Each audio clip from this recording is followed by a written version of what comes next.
Hi, welcome to today's day in the life of a UK teacher. I'm just going to run you through today the types of things a teacher will generally do on a day in school. Um, Teaching changes massively day to day, but this is just the things that, most days will be in every single teacher's day. Obviously, please get in touch if you think there's anything you want to ask, any questions you might have. I'm always happy to answer them down in the comments below. Hopefully, if you're aspiring to become a primary school teacher, then this will be the type of thing that will help you. If you're already a primary school teacher, then let me know, how is this different to yours? What kind of things would you change for me? What would you change for you? Anything that you think might help me. Obviously right now I'm at home. I've in the Christmas holidays at the minute in the UK, so we get 2 weeks off, which is absolutely fantastic. Got a few more days before I go back to school, so I'm just going to be running through the types of things I will do when I get back on that first day back with the kids. Getting up in the morning is pretty much the same as what happens with most other people around the world. I mean, I wake up at 6:15, which is about, I'd say, the average time for someone waking up to go to work. It's your normal routine: get up, have a shower, get dressed. Going to school, I'd wear a suit. It's nice and simple for guys generally. I don't know about other schools that might have different dress codes, but ours is smart, so I'm in a suit at school. And I leave the house around about 7 o'clock, ready to get to school for approximately 7:15.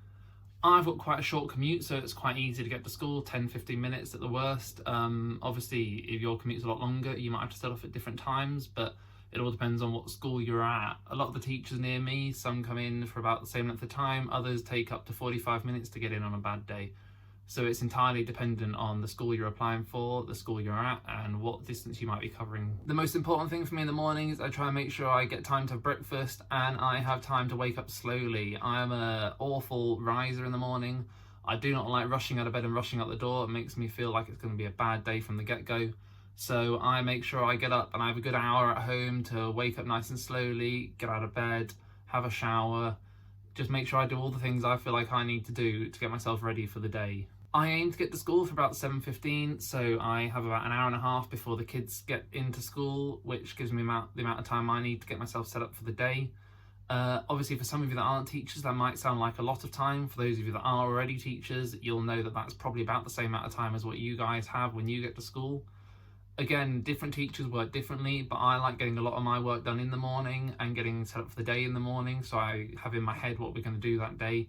So it works best for me by getting to school a little bit earlier, but making sure I'm ready for when the kids arrive. My routine when I get into school goes a little bit like this. I'll go straight into my classroom and log on to the computer to start off with, make sure the smart board's on, and I'll bring up all the websites I'm going to need. So the kids log their dinners on the whiteboard as they get to school, so I'll need that website up. I need to get up the register, I need to get up their class dojo, I need to make sure I get their smart up and ready for them to have a look. What I mean by they're smart is the slides that they're going to go through that day. So obviously we have English, we have maths, we have grammar, we have foundation lessons, we have reading, all the different lessons we're going to do that day. I have on one big slideshow, so I know what I'm doing that day and I can just rifle through it step by step, one slide after the other, and it makes a nice stable base for the kids to learn from. It means that I'm not all over the place and the kids know what they're going to be doing. I mentioned a few websites just then, and I'm going to show you now on the screen what they are and do a quick talk about how I use them and what they're used for.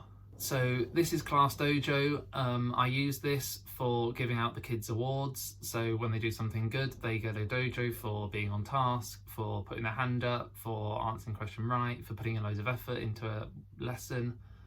It's just a way of motivating the kids, making sure they're trying their hardest, and a way for me to keep track of who's doing really well that week, who might be getting learned at the end of the week.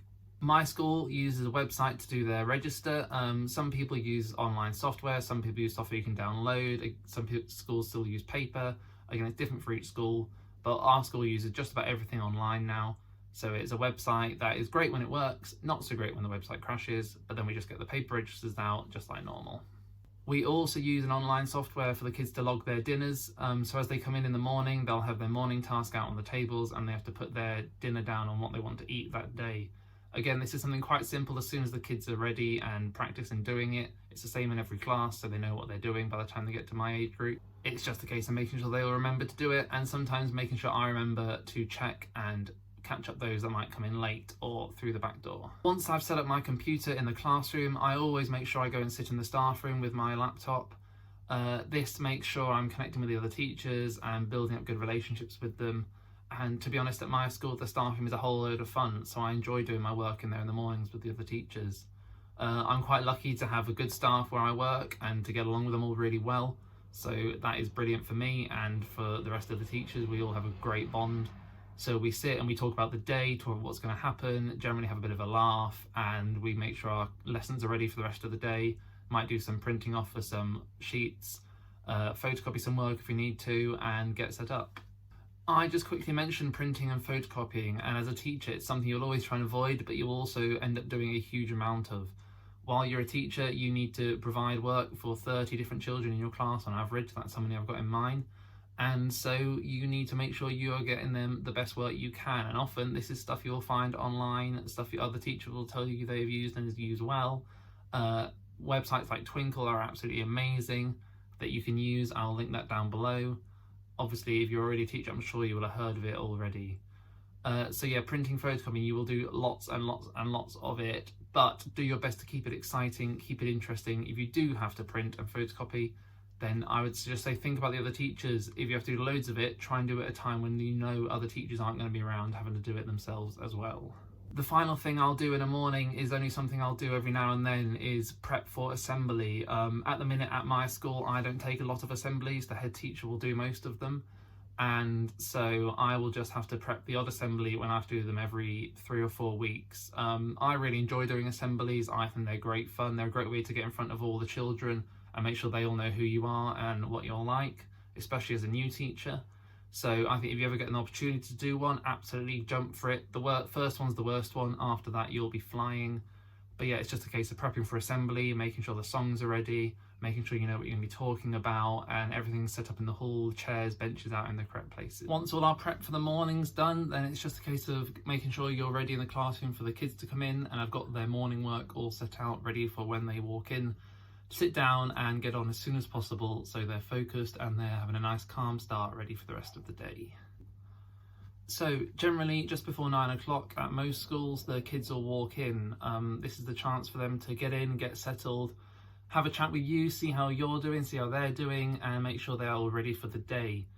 The biggest advice here I would give is to always make sure every single day they have a task to do. It might be some quick maths questions, it might be some quick English grammar work, it might just be reading a book some days, but make sure they have something that they are going to walk in and know they need to get straight on with. If they don't and they're wandering around having a chat, then your classroom will quickly get very noisy and it'll be a very disruptive start to the day where you have to work to get them settled down for the register before maybe going into assembly straight off the bat. So work out on the tables with some pencils ready for them to walk in and settle down to. Just a brief pause in the middle of this video now. I just want you guys to let me know down below what you think. Do you think this is some advice that is useful to you? Is it useful to hear what a primary teacher has to do? Are there any questions you might have on what I've said so far? Any comments you might want to leave about things I could improve? Because I'm always looking to improve my practice as a teacher. Please let me know down below. If this is something that you're enjoying watching, that you think is something you want to see more of, then please drop a like, maybe subscribe, so you get ready for the next video I'm going to release very soon on this channel. And generally just get in contact with me. I want to hear what you think, and I hope you guys want to hear a bit more from me about what I've got to say as a primary school teacher.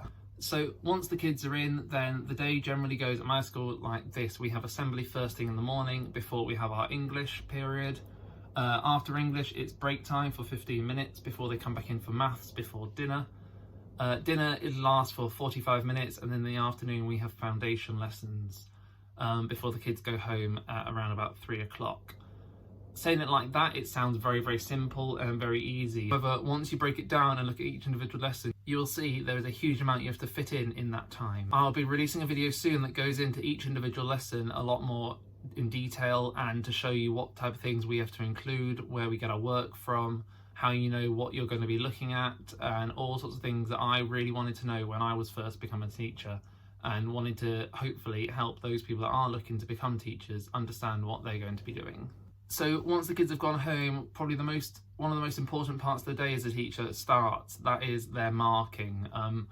Obviously, as soon as the kids leave, most teachers will generally sit down and try and get as much marking done as quickly as they can. It's one of the longest parts of the day where you have to sit and go through all the kids' books, but it is also one of the most important parts of the day because this is where you see how your teaching has impacted the children.